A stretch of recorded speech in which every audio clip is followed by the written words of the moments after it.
Hello, I'm Diane Williams, and you are looking and listening to the Crafty View. I'm here at the Craft Center, and there are many artists out here for a summer fling. They're demonstrating and showing their art and selling their art. This is tailgating day with the colleges on the outside representing. So let's go around and see if we could talk to some of the artists about their work.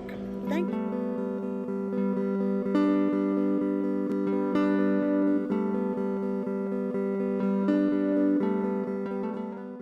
I just ran into a friend of mine here at the Craft Center, Marilyn Rose, and she's been a member of the Craftsmen's Guild for, let's see how many years. At least 10. At least 10 years, yeah. And her quilts, some are traditional, but I promise you, they're not the typical traditional quilts that you can imagine.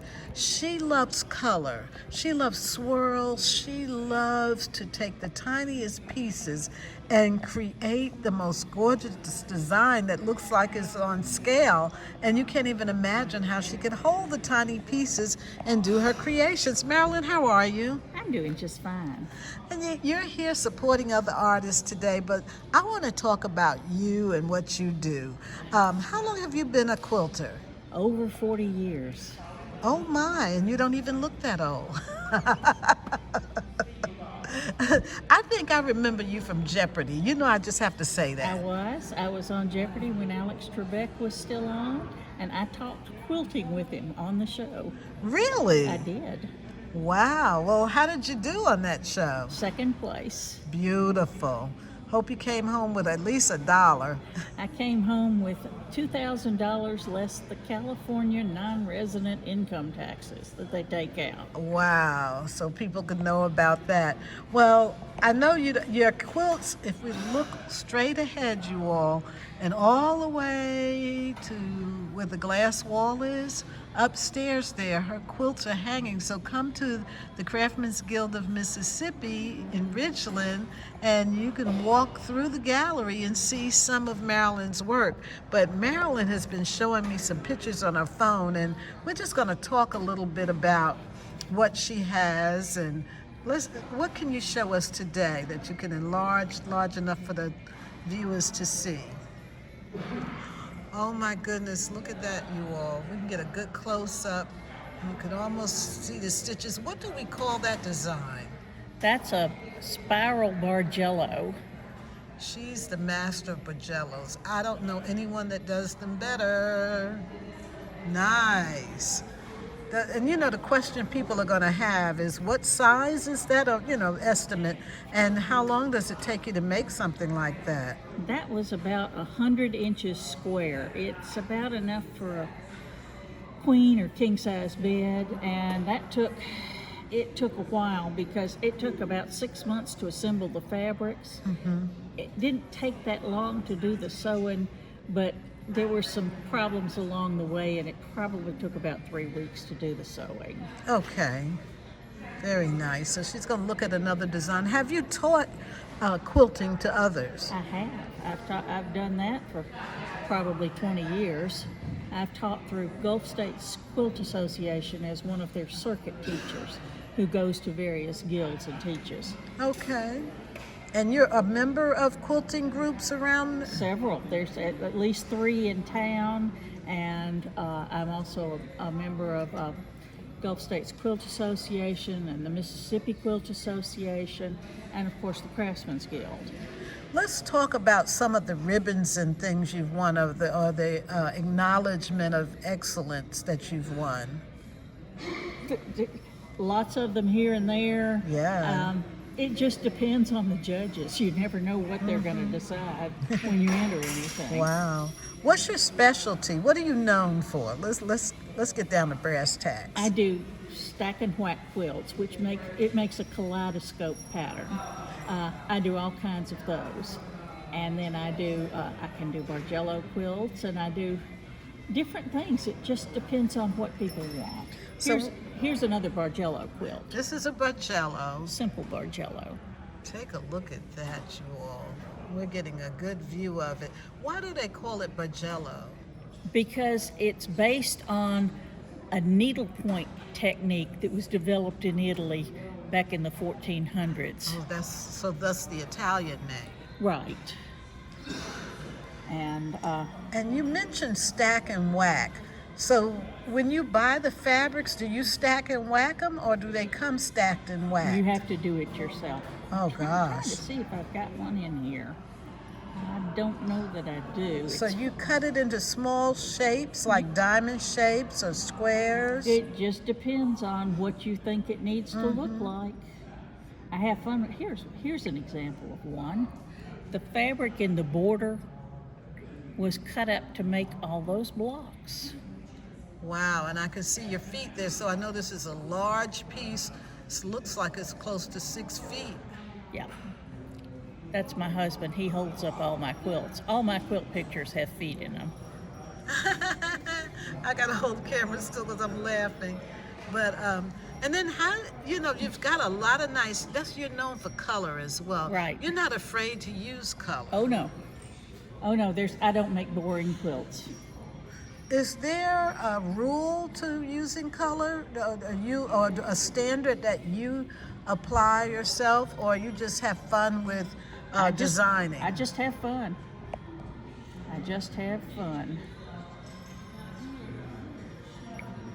This is a free pattern I found online, and it's it's something the other Jane. I can't remember what it is right now.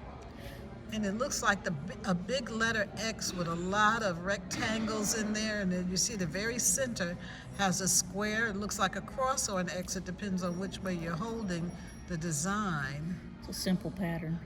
And so, where did that one end up? I want to know where they It's still at home. Oh, you still have that one? Yeah.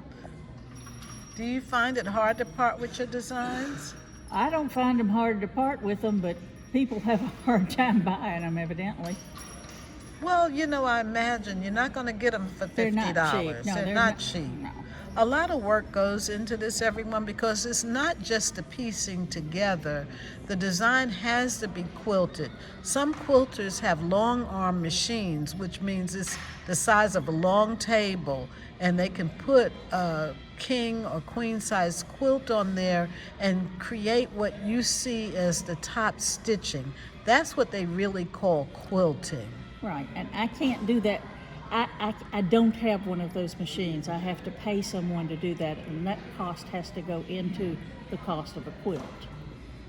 But I do very little of my own quilting because I just can't do to it some hand things. And those long arms are very expensive, so a person would pay a pretty penny, but it doesn't take away from the creativity of the artist that actually created the design, because the long-armed machinists, they're following a pattern that they input into they program into the machine a lot of times, unless it's an older machine, and then they're able to quilt that pattern throughout the top of the design, and that's after the quilt has been pieced, and then it has been, and the word just left me, because after you piece it together, you've got to have your batting for the middle, and then your backing, and when you put those three things together, then it gets quilted. Correct me at any time. That's correct. You're absolutely right. Sometimes I do miniature quilts. I'll take a large pattern and reduce it very small. There was one this year that a lady by the name of Bonnie Hunter does a mystery quilt every year, and I decided I wanted to do it much smaller than usual. And so instead of being 84 inches square, I reduced it, and it came out like this, and this is 18 inches square. The whole thing is 18 inches square, which is very small. Those are itty bitty pieces. Oh my gosh. So when you quilt when you piece together something like this, you want a good fabric. You don't want a fabric that's going to ravel. Right. That's going to be very, very important, that you find a fabric that's going to be sturdy enough to endure the manipulation of your sewing and putting it together. So, I've also been working with a lady by the name of MJ Kinman, and she does gemstones in fabric. And I've been working with her for the past 2 years, and this is last year's gemstones. now can you guess why they call this design gemstones? Take a good look at it, relax your eyes, and you'll start to see the multifaceted diamonds and stones. Oh, yes. Take a look at that.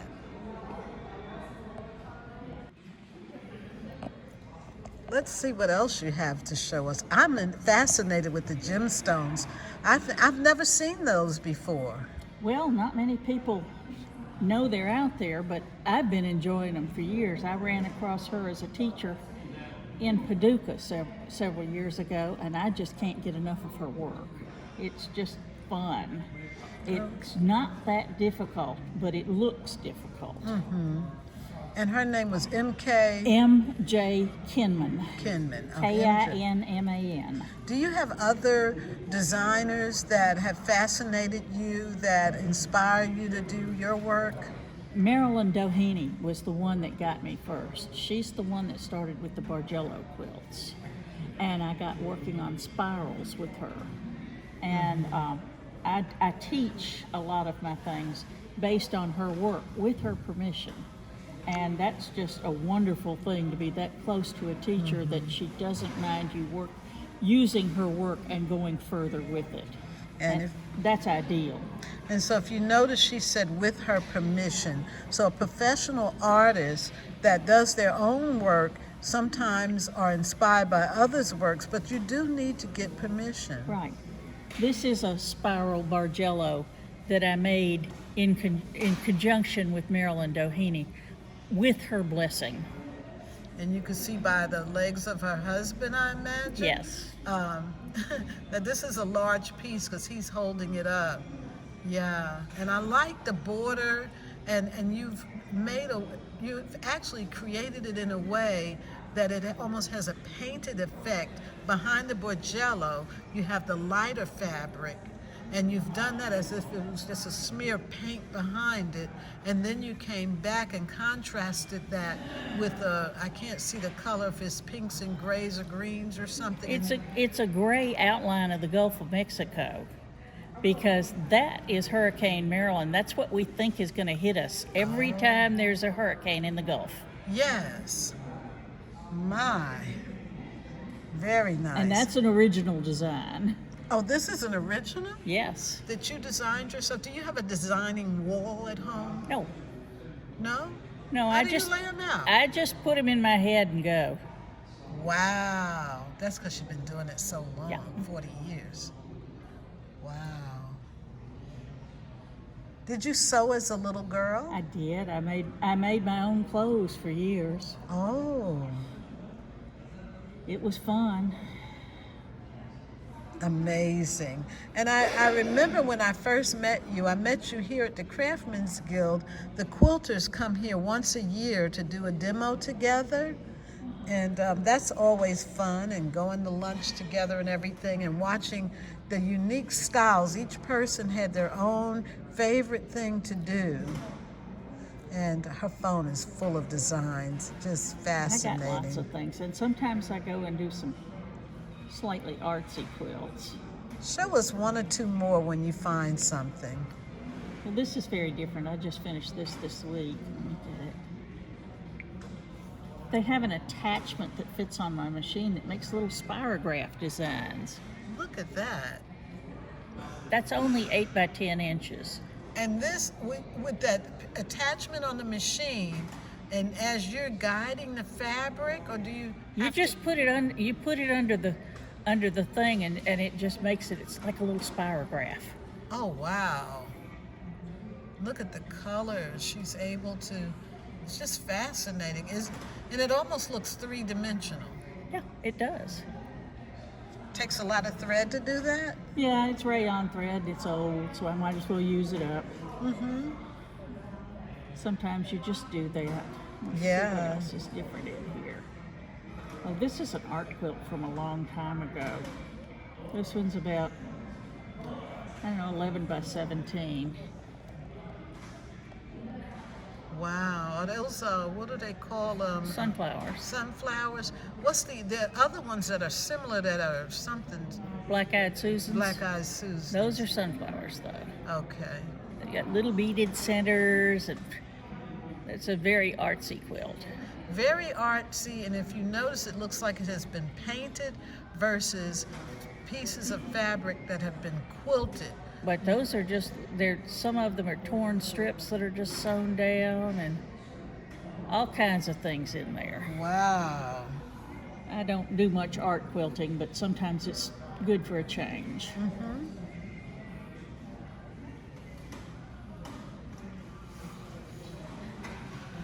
Let's see if I can find one more.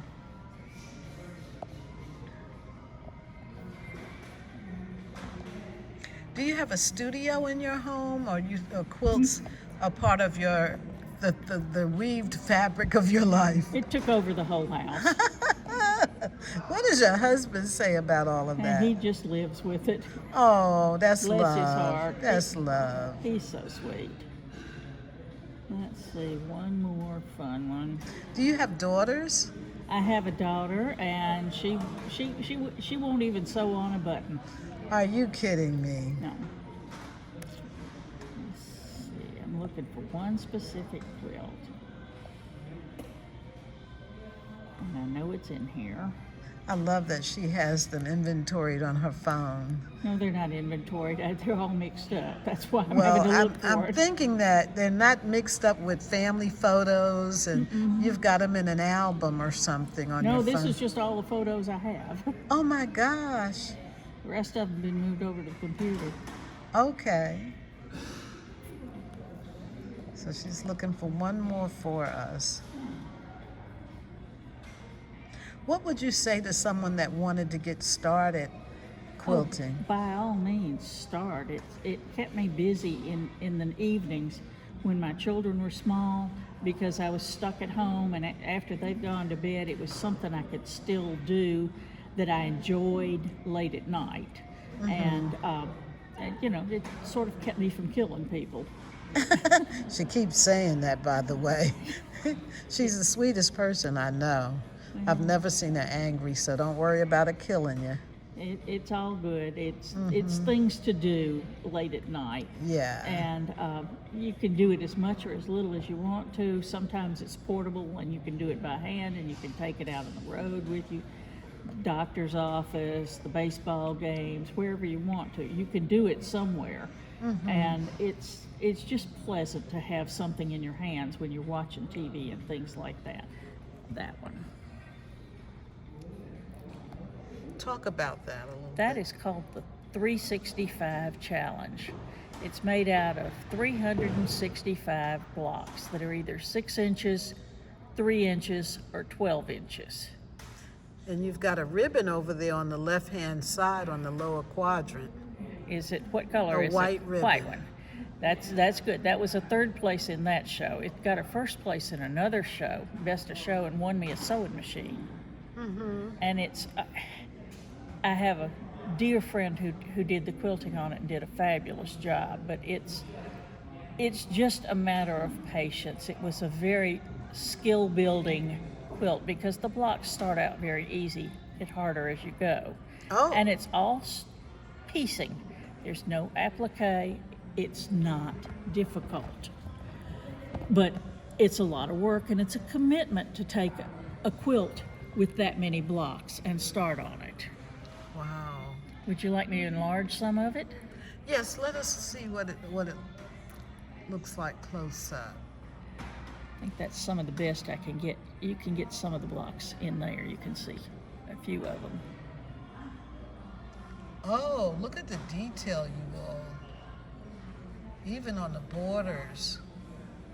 There's good. No wonder she won an award for that. Look at that one there. I'm sorry if I'm fading out, but I think you can see the gist of what she's done. Very nice. If you look it up on Google and do an image search for 365 Challenge quilt, you'll see dozens and dozens and dozens of them that other people have done, and it's just an amazing quilt pattern, and it's free. And so they don't all look alike, is what No, you're saying. no. Many people have done different colors, and it's just fascinating to see what other people have done with it. Excellent. But it starts in January every year. And you just print out the patterns and you can work on them at your leisure. Awesome. This has been a wonderful interview. I want to thank you, Marilyn Rose. If someone wanted to get in touch with you, how would they go about doing that? Well, they could email me at mrose1251@aol.com, or they could call the Craftsmen's Guild. They have my information here. Wonderful. Do you have a social media page that shows your work? Not as such. Okay. I've got a Facebook account. If you want to contact me that way, you could probably get me there. All right, then. Thank you so much for taking time out of your day. We appreciate you. Thank you, Diane. It's always a pleasure.